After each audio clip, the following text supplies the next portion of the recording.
बोलणारे व्यक्ती विचारात घेऊन आदरणीय व्यासपीठ, आज अष्टावधानी बँकिंग या पुस्तकाचं प्रकाशन या ठिकाणी झालेलं आहे। त्याचे लेखक आपल्या सर्वांचे अत्यंत जवळचे परिचित निमकर साहेब, तसेच या ठिकाणी उपस्थित सर्व त्यांच्या प्रेमापोटी या ठिकाणी उपस्थित झालेले बंधू आणि भगिनींनो, खरं तर सहकार बँकिंग संकल्पना हे त्यांचं यापूर्वी प्रकाशित झालेलं एक पुस्तक। आता वाडेकर साहेबांनी खरं तर सांगितलं की सहकारातल्या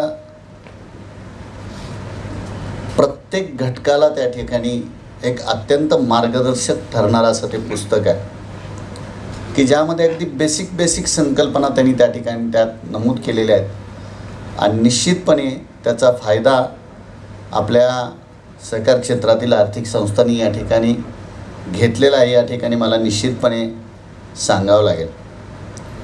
खरं तर मगाशी त्यांनी या ठिकाणी उल्लेख केला की मागील वर्षी आम्ही नागरी सहकारी बँका, विशेषतः ज्या आपल्याकडे सॅपमधल्या बँका, बरेचशा आर्थिक क्षेत्रातील मंडळी सगळे आहेत, सॅपमधल्या ज्या बँका आहेत त्यांच्यासाठी विशेषत्वानं आपण तो प्रोग्रॅम आदरणीय कवडे साहेबांच्या मार्गदर्शनाखाली आपण त्या ठिकाणी आयोजित केलेला होता। आणि त्यामध्ये ज्यावेळेस खरं तर प्रोग्राम आमचा निश्चित त्या ठिकाणी झाला की अशा पद्धतीने आपण सगळीकडे जायचं आहे, प्रत्येक जिल्ह्यामध्ये जायचं आहे, प्रत्येक संस्थेशी, प्रत्येक बँकेशी चर्चा करायची आहे, त्यांच्या अडचणी आपण त्या ठिकाणी विचारात घ्यायच्या आणि त्या अडचणी नुसत्या विचारात घ्यायचा नाही तर त्या अडचणीवरती नेमका मार्ग काय आहे, संस्थांनी किंवा बँकांनी कशा पद्धतीने पुढं काम केलं पाहिजे या दृष्टीनं त्यांना त्या ठिकाणी पुढचं जे मार्गदर्शन आहे ते करायचं आहे। आणि तेवढ्यापुरतं मर्यादित न राहता या सगळ्या माध्यमातून आपल्याला पुढं कंटिन्यू, कारण एकदा मीटिंग झाली तर विषय संपला, परत असं न राहता त्या बँकांवरती पालक अधिकारी नियुक्त करण्यात येऊन त्याचा सातत्यानं आढावा त्या ठिकाणी घेतला गेला। आणि हे सगळं करत असताना मुद्दामून मी या ठिकाणी सांगेन, या सगळ्या प्रक्रियेत अत्यंत महत्त्वाची भूमिका जर कुणाची होती तर ती गणेश निमकरांची होती, हे मला या ठिकाणी सांगावं लागेल। कारण प्रत्येक बाबीचा, कारण सहकारी बँका असतील किंवा सहकारी क्षेत्रातील आर्थिक संस्था ज्या आहेत याचा प्रचंड अभ्यास आणि नुसतं नाही तर अगदी प्रॅक्टिकली त्यांना त्या ठिकाणी प्रचंड नॉलेज असल्यामुळं या सगळ्या बाबी आम्ही संस्थांपर्यंत, बँकांपर्यंत पोचवू शकलो। आणि त्याचा परिणाम मागच्या एका वर्षामध्ये म्हणजे 25 नागरी सहकारी बँका सॅपमधून बाहेर काढण्यामध्ये यश आपल्याला त्या ठिकाणी मिळालं, हे मला या ठिकाणी मुद्दामून सांगावं लागेल।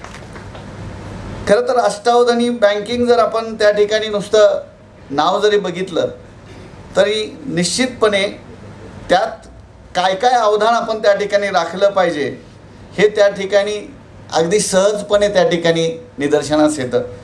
छोट्या बाबी त्यांनी अगदी सुंदर मांडलेले आहेत, म्हणजे नेमकं आम्हाला त्या ठिकाणी काय अवदान ठेवलं पाहिजे हे त्यांनी अगदी जे प्रत्येक प्रकरणाचं जे काही हेडिंग दिलेलं आहे अत्यंत सुंदर असं हेडिंग दिलेलं आहे।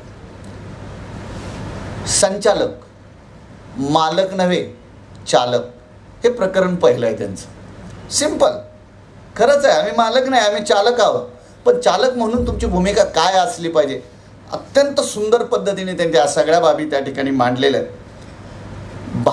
भांडवल पर्याप्तता आपल्याला आता सगळ्याला माहिती आहे, भांडवल पर्याप्तता नव्हे ती अपरिहार्यता आहे आमच्या दृष्टीने। सिंपल आहे, भांडवल पर्याप्तता नव्हे ती तर अपरिहार्यता, कारण प्रत्येकाला त्यातलं बाब माहिती पाहिजे, त्या अनुषंगाने त्याचे नेमकं महत्त्व आम्हाला त्या ठिकाणी करण्याच्या दृष्टीनं फार सुंदर पद्धतीने त्यांनी या सगळ्या गोष्टी लिहिलेल्या आहेत। अंतर्गत नियंत्रण, अंतर्गत नियंत्रण करी आत्मसंरक्षण. कारण तुमचं जर अंतर्गत नियंत्रणच नसेल तर आपोआपच सगळ्या गोष्टी तुमच्या हातातून बाहेर जाणार आहे. अत्यंत सुंदर पद्धतीने त्यांनी ते त्याच्यावर हेडिंगसुद्धा फार सुंदर पद्धतीने लिहिलेलं आहे. गुंतवणूक आम्ही सगळं करतोच आणि गुंतवणुकीमध्ये आपल्याकडं अनेक माहिती आहे. आपल्याकडं एखादी आर्थिक संस्था अडचणीत आल्यामुळं त्या आर्थिक संस्थेत इतर आर्थिक संस्थांची गुंतवणूक अडकल्यामुळं त्यासुद्धा आर्थिक संस्था अडचणीत आल्या. अशी बाब त्या ठिकाणी आपल्याला सगळ्याला माहिती आहे, कारण आपण सगळे सहकार क्षेत्रात काम करणारी मंडळी आहे. तर गुंतवणूक बाबीत सुद्धा त्यांनी फार सुंदर म्हणलं आहे, गुंतवणूक असावी लाभाची नसावी लोभाची. कारण लोभात आपण अडकलं तर काय होतं आम्ही अनुभव घेतोय अनेक जण. दर्जा कर्जाचा करी मार्ग सोपा वसुलीचा. कारण तुमची वसुली ही तुमच्या कर्जामध्ये आहे. फार सिंपल पद्धतीने त्यांनी त्या ठिकाणी पण अगदी चपकलपणा त्या ठिकाणी म्हटलं आहे. कर्जाचा दस्त नव्हे हे तर वसुलीचे शस्त्र. म्हणजे कुठल्याही कर्जाचा दस्त ह्याच्यावर तुमची वसुली त्या ठिकाणी ठरते, असाही भाग त्या ठिकाणी मांडलेला आहे.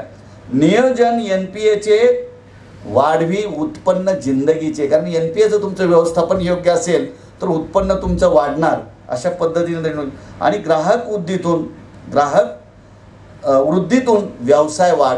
ही साधारणतः 8 प्रकरणं अगदी सिंपल पद्धतीने त्या ठिकाणी मांडलेली आहेत.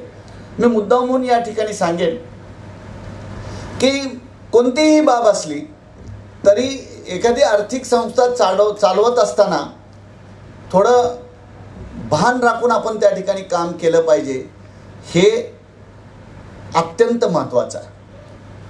मी माझा अनुभवसुद्धा निमकरणबाबत त्या ठिकाणी सांगेन. कारण सांगली जिल्हा मध्यवर्ती बँकेवर मी प्रशासक म्हणून ज्यावेळेस गेलेलो होतो त्यावेळेस सगळ्यात मोठी अडचण माझ्यापुढं त्या ठिकाणी होती. कारण RBIची तपासणी झालेली होती आणि त्यामुळं त्यांनी एक साधारणतः 265 कोटीची तरतूद करायला लावली होती आणि त्यामुळं बँकेचं सर्व ताळेबंद उलटा झालेला होता आणि CRAR 6% आमचा त्या ठिकाणी होता. आमच्या पुढं त्या ठिकाणी मोठा विषय असा होता की आता हे -6% त्या ठिकाणी CRAR त्या ठिकाणी होता आणि तो त्या ठिकाणी पॉझिटिव्ह करून त्या ठिकाणी परत त्या ठिकाणी 9% त्या ठिकाणी न्यायचा होता. अशा परिस्थितीत कारण मी बँकेवर त्या ठिकाणी चार्ज घेतल्यानंतर मी पहिल्यांदा त्या ठिकाणी नेहमीप्रमाणे काय केलं असेल तर माझ्याकडे कन्सल्टंट म्हणून नेहमीप्रमाणे त्या ठिकाणी निमकरांना मी त्या ठिकाणी घेतलं होतं. आणि आपल्याला सांगायला हरकत नाही की खरं तर फार वेगळ्या पद्धतीनं त्या ठिकाणी आम्ही काम केलं की कुठल्याही परिस्थितीत म्हणजे पहिल्या वर्षी आम्ही त्या ठिकाणी निर्णय घेतला की आपण सिस्टमॅटिक जाऊ. पहिल्या वर्षी आम्ही तो जो -6% आहे ते +6% पर्यंत आणायचा त्या ठिकाणी निर्णय घेतला आणि +6% पर्यंत म्हणजे पॉझिटिव्ह जे -6% होता ते पॉझिटिव्ह नेटवर्थ आणण्यापर्यंत आम्ही पहिल्या वर्षी त्या ठिकाणी घेतलेल्या निर्णयाप्रमाणे काम केलं. परंतु पुढच्या वर्षी दुसऱ्या वर्षीच कुठल्याही परिस्थितीत 9% क्रॉस करायचं अशा प्रकारचं नियोजन होतं आणि त्या नियोजनामध्ये निमकरांचा फार मोठा सहभाग त्यामध्ये होता. आणि आपल्याला सांगायला हरकत नाही आम्ही एका वर्षामध्ये 9+9.7 पर्यंत आम्ही त्या ठिकाणी आमचा CRAR नेला. फार सिस्टमॅटिक काम केलं, वर्षभर त्याच्यावर काम केलं आणि वर्षभरात पॉझिटिव्ह त्या ठिकाणी आणलेला जो काही CRAR होता तो 9% आम्ही क्रॉस केला. आणि हीच बाब कारण नंतर ही साधारणतः 2012ची गोष्ट आणि त्याच्यानंतर मी 2018ला नेमकं सोलापूर जिल्हा मध्यवर्ती बँकेवर प्रशासक म्हणून गेलो आणि नेहमीप्रमाणे मीही तिथं त्यांना त्या ठिकाणी कन्सल्टंट त्या ठिकाणी म्हणून घेतलं. महिन्यातून ते 2 दिवस त्या ठिकाणी येत होते. 2 दिवस मात्र आल्यानंतर 2 दिवस म्हणजे त्यांनाही माहिती आहे सकाळी 9 ते रात्री त्यांचं झोपायचं टायमिंग नव्हतं. दुसऱ्या दिवशी संध्याकाळी रेल्वेचं तिकीट असायचं तर रेल्वेत बसेपर्यंत त्यांची माझी कित्येक वेळा भेटी व्हायची नाही अशी परिस्थिती असायची. परंतु सगळ्या बाबी की कशा म्हणजे एका वेळी कारण ज्यावेळेस एखादी संस्था आर्थिक अडचणीत असते तर केवळ एक बाब म्हणजे वसुली हा भाग न ठेवता की आम्हाला एका वेळी सगळ्या बाबीवरती त्या ठिकाणी लक्ष देऊन काम करणं हे किती गरजेचं आहे आणि त्यासाठी नेमकं काय केलं पाहिजे, कशा पद्धतीचे आपण त्या ठिकाणी पुढचं नियोजन असलं पाहिजे, या सगळ्या बाबीवर अत्यंत बारकाईनं त्या ठिकाणी बाबी मांडणं आणि या प्रत्यक्षात अस्तित्वात येण्यासाठी खाली कशा पद्धतीने लोकांपर्यंत ते पोचवलं पाहिजे, या सगळ्या बाबीमध्ये निमकरांचा फार मोठा सहभाग त्या ठिकाणी होता. आणि त्याचाच परिपाक आपल्याला सगळ्याला माहिती आहे की एक आर्थिक अडचणीत असलेली जिल्हा बँक की जिचे साधारणतः 250 कोटीचा लॉस होता आणि सगळ्याच बाबीमध्ये त्या ठिकाणी जिचं डिपॉझिट वाढत नव्हतं, जिथं कर्ज वाटप पूर्ण बंद झालेलं होतं, अशी बँक 4 वर्षामध्ये की ज्या बँकेचा 250 कोटीचा लॉस कव्हर करून बँक 2.5 कोटीमध्ये प्रॉफिटमध्ये आली. आणि त्यामध्ये सगळ्यात मोठा जर सहभाग असेल तर तो निमकरांचा होता, हा मला या ठिकाणी निश्चितपणे सांगावं लागेल. मागचं जे पुस्तक आलेलं होतं ते पुस्तक सहकारी बँकिंग संकल्पना अशा पद्धतीने त्यांनी त्या ठिकाणी आणलेलं होतं. आणि आजचं हे अष्टावधानी बँकिंग खरंच, कारण हे पुस्तक एवढं सुंदर पद्धतीने त्यांनी त्या ठिकाणी लिहिलेलं आहे की यामध्ये छोट्या छोट्या गोष्टी आहेत आणि अत्यंत सोप्या भाषेत. कारण मी मुद्दामून आपल्याला सांगेन, भांडवल पर्याप्तता ही बाब अजूनही आमच्या डोक्यात लवकर घुसत नाही आहे किंवा जात नाही आहे किंवा समजत नाही आहे किंवा मला माहीत नाही नेमकं काय होतं आहे, परंतु अजूनही यामध्ये आपल्याकडं, परंतु एवढं सोप्या भाषेत आणि एवढ्या साध्या भाषेत त्यांनी या सगळ्या गोष्टी या ठिकाणी मांडलेल्या आहेत की निश्चितपणे यामध्ये याचा संस्थांना, कारण हे आर्थिक अडचणीतील संस्था समोर ठेवून लिहिलेलं पुस्तक नाही, तर हे पुस्तक हे प्रत्येक आर्थिक संस्थेसाठी अत्यंत महत्त्वाचं आहे. मग त्या ठिकाणी नागरी सहकारी बँका असतील किंवा त्या ठिकाणी पतसंस्था असतील किंवा आमच्याकडे इतर आर्थिक संस्था, विविध कार्यकारी सेवा सहकारी संस्थांसारख्या आर्थिक संस्था असतील की किंवा मल्टीस्टेट नागरी सहकारी पतसंस्था, आता वेगळ्यानं नाव त्या ठिकाणी घ्यावं लागेल आपल्याला, पण त्या संस्था असतील, या सगळ्यांच्या दृष्टीनं एक अत्यंत चांगल्या अशा प्रकारचं हे पुस्तक या ठिकाणी आज या ठिकाणी प्रकाशन होतं आहे.